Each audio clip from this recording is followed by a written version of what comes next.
So the match at Eden Park has come to a close, 24 points to 17, New Zealand keeping the streak alive.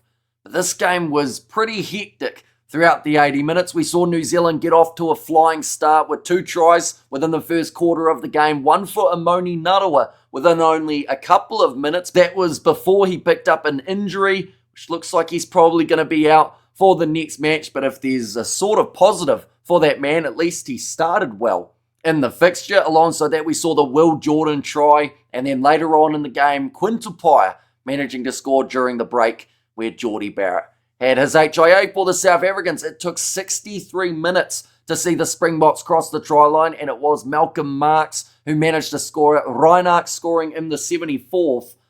But once again, there just seemed to be a few too many handling errors in the earlier stages from South Africa. I thought line-out time was an extremely competitive part of this game. New Zealand struggling in the scrums at times, getting forced a little bit further back than they would have liked, including that one just out from their own goal line where the pack of South Africa just dominated over the top of them. Kwaka Smith, he had a strong game off the bench but got himself the lone yellow card from this matchup, which meant that New Zealand, for the first time in this Rugby Championship, they don't have a card at the end of 80 minutes. But overall, I think this game went roughly as people expected in terms of scoreline, 24-17. Bonus point goes the way of the Springboks, but I do think we're going to see a lot of changes for both of these sides heading into Wellington. South Africa, they had all the talent in the world out there on the park, and they had many opportunities to go for those up and unders, yet we didn't really see Cheslin Colby for a majority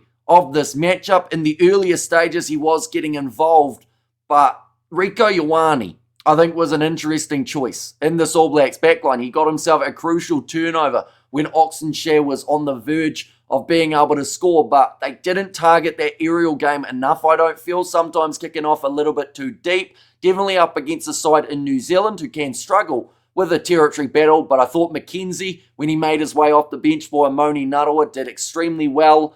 For the Kiwis, Wallace Satiti, he looked busy out there on the park. Tupou was probably my man of the match, with all the factors that he did play in the way that New Zealand were able to go. In this test match for the South Africans, there were a few players who did have pretty solid games. Andre Pollard being one in that number 10 jersey. I just would have liked to see that kicking game added in a little bit more, but I talked about it in the post-match review on the live stream.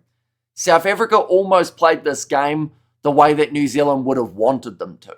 Now, that is a bold statement, but Rassie is normally known for that physicality off the bench of the 6'2", which we did still see some great work from Smith as well as Ludiaga, but it just seemed that in the starting side, it took 63 minutes to get that first try for South Africa. They had multiple chances, just needed that one more ball to go to hand rather than a handling error or the penalties. There were a few of those against each side. 10 and 10 was the official penalty count. Something about this backline didn't really seem to have that same oomph that we are used to seeing for the Springboks. I will say, though, off the bench, Cobus Reinach, he did extremely well, as well as Sasha Feinberg, Ngume Zulu, so I wouldn't be surprised if one, if not both of those men, will be starting in the next game. For New Zealand, couple injury concerns. Of course, that Amoni Narawa rib injury, and then also Cody Taylor, believe he ended up concussed. Now, I know that they've got fancy mouth guards now that are supposed to say when a player takes a head knock,